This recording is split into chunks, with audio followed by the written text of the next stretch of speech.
Daily morning lunch பாக்ஸ்க்கு நம்ம என்ன back பண்ணுறதுன்ற confusion எல்லா லேடிஸ்க்குமே எப்போவுமே இருக்கும். அந்த மாதிரி சமயத்தில் ரொம்ப ஃபாஸ்ட்டாக ரொம்ப ஈஸியாக செய்யக்கூடிய இந்த 1 பாட் ரெசிபியான புதினா ரைஸ் நம்ம அன்பிஜா கிச்சனில் என்னோடய ஸ்டைலில் எப்படி செய்கிறதுன்னு பார்க்கலாம். Welcome to my channel. இந்த ரெசிபிக்காக நான் ஃப்ரெஷ்ஷான புதினா லீவ்ஸ் எடுத்திருக்கிறேன். அது மட்டும் இல்லாமல் இந்த ரெசிபிக்கு பார்த்தீங்கன்னா நான் சாப்பாடுக்கு யூஸ் பண்ணுற பொன்னி ரைஸ் யூஸ் பண்ணியிருக்கிறேன். 2 கப் அளவு எடுத்திருக்கிறேன். நீங்கள் வேணும்னா பாஸ்மதி ரைஸ் கூட சேர்த்துக்கலாம். நான் இதை நல்லா வாஷ் பண்ணி ஒரு 30 மினிட்ஸ் போல் இதை ஊற வைக்க போகிறேன். பாஸ்மதி ரைஸாக இருந்தால் ஒரு 20 மினிட்ஸ் நீங்கள் ஊற வச்சுக்கலாம். ஃபஸ்ட்டு பார்த்தீங்கன்னா புதினா பேஸ்ட் ரெடி பண்ண போகிறோம்.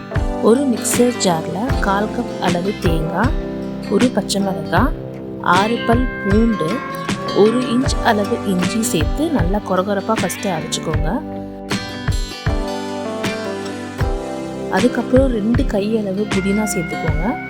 கொஞ்சம் தண்ணி சேர்த்து நல்லா பார்த்தீங்கன்னா ஃபைன் பேஸ்ட்டாக இதை நீங்கள் அரைச்சிக்கணும்.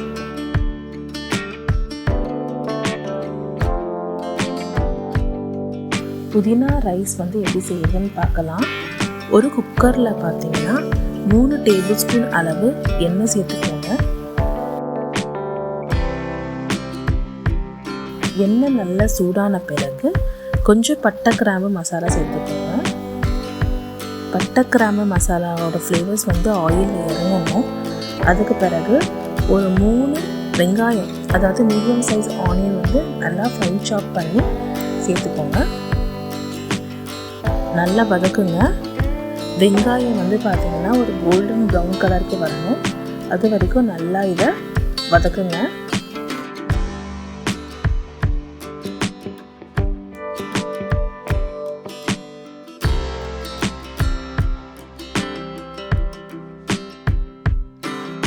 இப்போ ஆனியனோட கலர் சேஞ்ச் ஆயிடுச்சு.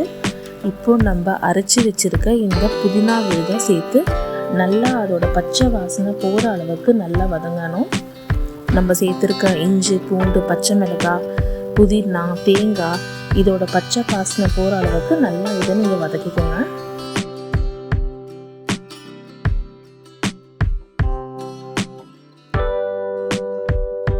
ஒரு டீஸ்பூன் அளவு உப்பு சேர்த்து வதக்கிக்கோங்க. இப்போ நல்லா வதங்கிடுச்சு. இந்த பச்சை வாசனையும் போயிடுச்சு. இப்போ நான் ஒரு 1/2 கப் அளவு கேரட் சேர்த்துக்க போகிறேன். ஒரு 1/2 கப் அளவு பட்டாணி சேர்த்துக்க போகிறேன். இது கம்ப்ளீட்லி உங்கள் ஆப்ஷன் தான். என்னோடய கிட்ஸ்க்கு பீஸ் போட்டால் ரொம்ப பிடிக்கும், அதனால நான் சேர்த்துக்கிறேன். நீங்கள் வேணும்னா இந்த ஸ்டெப்பை ஸ்கிப் பண்ணிவிடுங்க. சேர்த்துட்டு நல்லா வதக்கிக்கோங்க. இப்போது நம்ம சேர்த்துருக்க வெஜிடபிள்ஸ் நல்லா வதங்கிடுச்சு. நான் 2 கப் அளவு பொன்னி ரைஸ்க்கு 6 கிளாஸ் தண்ணி சேர்க்குறேன். நீங்கள் பாஸ்மதி ரைஸ் எடுக்கிறதா இருந்தால் 2 கப் ரைஸ்க்கு நீங்கள் 3 டம்ளர் தண்ணி சேர்க்கணும். இப்போ தண்ணி சேர்த்துட்டேன். நல்லா மிக்ஸ் பண்ணி விடுங்க. இப்போ கொஞ்சம் ஃப்ரெஷ் புதினா இலைகளை கொஞ்சம் தூவி விடுங்க. நல்ல வாசனையாக இருக்கும். இந்த ஸ்டேஜில் நீங்கள் உப்பு காரம்லாம் செக் பண்ணிக்கோங்க. இதோட பார்த்தீங்கன்னா நான் ஒரு 1/4 மூடி லெமன் புழிஞ்சு விட போகிறேன்.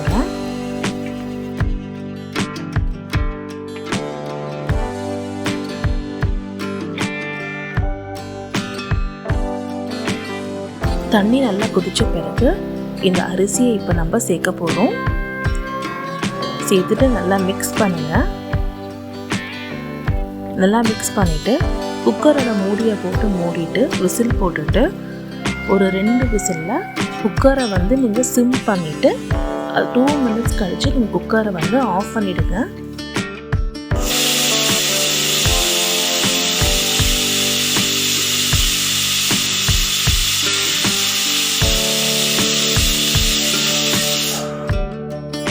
இப்போ நான் குக்கரை ஆஃப் பண்ணிட்டேன். குக்கரோட ப்ரெஷர் அடங்கிடுச்சு. இருந்தாலும் நான் ஒரு 15 மினிட்ஸ் கழிச்சு தான் இதை ஓப்பன் பண்ணுறேன். ரைஸ் பார்த்தீங்கன்னா நல்லா உடையாமல் நல்லா வந்திருக்குது. சாப்பாடும் குறையாமல் நல்லா வந்திருக்குது. இப்போ ஃபைனலாக பார்த்தீங்கன்னா நான் 1 டீஸ்பூன் அளவு நெய் சேர்த்துக்க போகிறேன். நல்லா மிக்ஸ் பண்ணுங்கள். இந்த புதினாவோட ஸ்மெல் வந்து ரொம்பவே நல்லா வந்திருக்குது. அவ்வளோதான் ஃப்ரெண்ட்ஸ், நம்மளுடைய இந்த 1 பாட் புதினா ரைஸ் வந்து ரொம்ப ஈஸியாக ரொம்ப சிம்பிளாக செஞ்சு முடிச்சிட்டோம். இது ஒரு ஈஸி லஞ்ச் பாக்ஸ் ரெசிபின்னே சொல்லலாம். இந்த ரெசிபி கண்டிப்பாக கிட்ஸ்க்கு ரொம்ப பிடிச்ச ரெசிபி. இதை வந்து நீங்கள் ரைத்தா இல்லைனா அப்பளம் இல்லைனா சிப்ஸோடு நீங்கள் சர்வ் பண்ணுங்கள். இந்த ரெசிபி நீங்கள் ட்ரை பண்ணி பார்த்துட்டு உங்களோட ஃபீட்பேக் என்னோட ஷேர் பண்ணுங்கள். பிடிச்சிருந்தால் லைக் பண்ணுங்கள். மறக்காமல் அன்விஜா கிச்சனுக்கும் சப்ஸ்கிரைப் பண்ணுங்கள். என்னோடய சேனல் பற்றிய அப்டேட்ஸ் உங்களுக்கு சீக்கிரம் தெரிஞ்சுக்கணுன்னா இந்த பெல் ஐக்கானையும் கிளிக் பண்ணிவிடுங்க. மீண்டும் ஒரு புதிய வீடியோவோடு உங்களை நான் சந்திக்கிறேன். தேங்க்ஸ் ஃபார் வாட்சிங்.